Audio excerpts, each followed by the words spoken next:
చెప్తాను నేను ఈ వేది ద్వారా ప్రజలకి ప్రభుత్వం ఎక్కడైనా పొరపాట్లు చేస్తే అసెంబ్లీలోకి వచ్చి మాట్లాడు.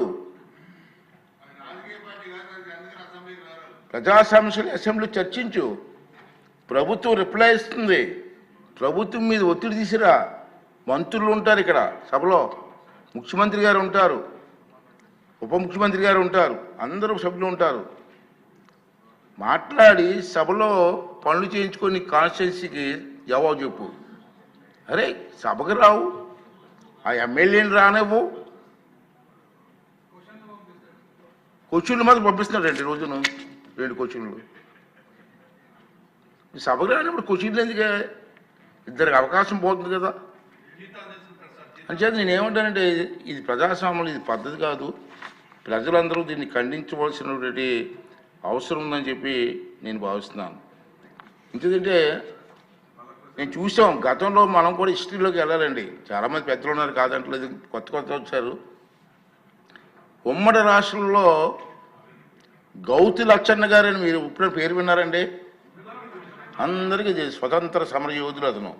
ఇప్పుడు శిరీష తాతగారే, మన ఎమ్మెల్యేగా తాతగారు.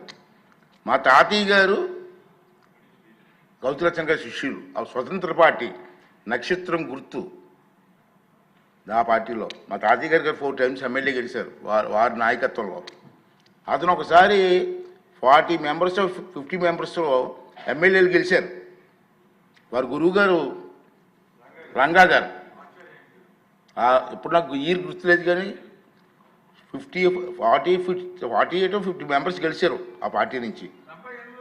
78లో ఇప్పుడు 78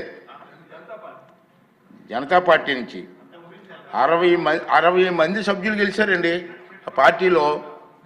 గెలిస్తే ఏమైందంటే గౌతి లక్షణం గారికి ప్రతిపక్ష హోదా ఇచ్చారు. నెంబర్ సరిపోయిందని ఇక్కడ మీరు గుర్తుంచుకోవాల్సి చెప్తున్నాను, మీరు మాట్లాడాలా. నెంబర్ సరిపోయిందని గౌతి లక్షణ్ గారికి ప్రతిపక్ష హోదా ఇచ్చారు. కానీ కొంత రాజకీయ ప్రభావం వల్ల కొంతమంది మెంబర్లు పార్టీ వదిలి వెళ్ళిపోయారు. గౌతి లక్షణ్ గారిని ప్రతిపక్ష హోదా దిగిపోమని ఎవరు అడగలేదు సభలో, అతనంటే మహా గౌరవం. కానీ గౌతి లక్షణ్ గారు ఒకరోజు సభకు వచ్చి నా సభ్యులు నన్ను వదిలేసి వెళ్ళిపోయారు కొంతమంది, నేను ప్రతిపక్షంలో హోదాలో ఉండే అర్హత నాకు లేదు, నేను రాజీనామా ఇచ్చి వెళ్ళిపోతానని వెళ్ళిపోయారు. అదే మనిషి అంటే, అది నాయకత్వ లక్షణాలు అంటే ఏంటిది? గౌతి లక్షణ్ గారు ఎవరు డిమాండ్ చేయలేదు. డిమాండ్ చేయకపోయినా నేను ఉండడానికి నాకు మెంబర్స్ సరిపోలేదు, నేను రాజీనామా ఇచ్చేస్తాను వెళ్ళిపోయారు. అది రాజకీయ నాయకులకు ఉండాలి మనస్తత్వం, నాయకత్వం తాలూకు విలువలు. అది గుర్తు చేస్తున్నాను నేను. ఇప్పుడు అంటే నెంబర్ లేకుండా నాకెందుకు ఎవరు ఏంటండి? ఇప్పుడు నా మీద కోర్టుకు వేసాడు, హైకోర్టు వేసారు, సుప్రీంకోర్టు వేసుకోండి. అలాంటి ప్రజాస్వామ్యం ఉంది, మనకు నిబంధనలు ఉన్నాయి,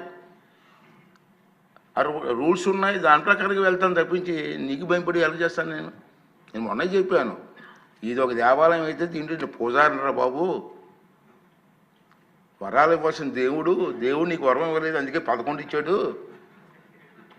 పూజారి నేనెక్కడ వరం వస్తాను మొన్న చెప్పాను నేను. అంచేత ఇది ఎక్కువగా మాట్లాడుకోవాలి కాబట్టి కొంచెం నాకు ఎందుకో మాట్లాడనిపించింది ఇవాళ ఏదైనా. అంచేత నేనేమనేది అంటే మీ ద్వారా మీరు కానీ ప్రజలు కానీ కోరేది ఏంటంటే రాష్ట్ర అభివృద్ధి ముఖ్యం, మన పిల్లల భవిష్యత్తు ముఖ్యం. దానికోసం అందరూ కలిసి పనిచేయాలి తప్పించి ఇటువంటి దుర్మార్గాలు చేయడం మంచిది కాదు. శ్రీనివాసరావు గారు చెప్పింది చాలా విషయాలు కరెక్టే అండి, కాదనలేను. దాన్ని రిపీట్ చేయలేకపోతున్నాను నేను. అది నువ్వన్న డైలాగ్స్ కొంచెం తప్పట్లు కొట్టాలి, మేము కొట్టలేకపోతున్నాం, ఇది బాధ. సరే ఏదేమైనా దీన్ని ప్రజలందరూ ఖండించాలా, ప్రజాస్వామ్యం మీద నమ్మకం నాయకులందరూ ఖండించాలా, అన్ని పార్టీ వాళ్ళు ఖండించాలా. ఈ రాష్ట్ర అభివృద్ధి కోసం మనం పనిచేయాలా, దానికోసం అందరూ కలిసి పనిచేయాలని చెప్పి ఈ నిండు సభలో మీ ద్వారా ప్రజలందరికీ మీకు రిక్వెస్ట్ చేస్తున్నానండి. ఇప్పుడు చంద్రమోహన్ రెడ్డి గారు. అధ్యక్ష నమస్కారం. లాస్ట్ 5 years గత 5 సంవత్సరాలు వైసీపీ పరిపాలనలో ఒక ముద్దాయి 13 కేసుల్లో 43,000 కోట్లు విచారణలో తేలి సిబిఐ ఫైల్ చేసిన కేసులో ఒక ముద్దాయి ముఖ్యమంత్రి కావటం, ఈ రాష్ట్రం విచ్ఛిన్న కావటం, ఆంధ్రులుగా తెలుగోళ్ళుగా ఆ తెలుగు వాళ్ళకి అప్రతిష్ట పాలు చేయటం దురదృష్టకరం. అధ్యక్ష, ఇవన్నీ చూశాను. 5 yearsలో వాళ్ళు దోచుకోవటం కాకుండా ప్రతిపక్ష పార్టీ అనేది ఉండకూడదని అందరి మీద కేసులు పెట్టడం, ఆగ్రహణ సాక్షాత్ ముఖ్యమంత్రిగా పనిచేసిన చంద్రబాబు నాయుడు గారిని కేసు సృష్టించి ఒక స్కిల్ డెవలప్మెంట్ అని చెప్పేసి జైల్లో పెట్టడం. అప్పుడు కూడా మేము పూణేకి పోయినాం. ఏ కంపెనీకి అయితే మనం ఆర్డర్ ఇచ్చామో ఆ కంపెనీ యజమాని చేత మాట్లాడించాం. అది పక్క రోజు పేపర్లలో బ్లాస్ట్ అయింది. ఆవేదనతో మాట్లాడినాడు.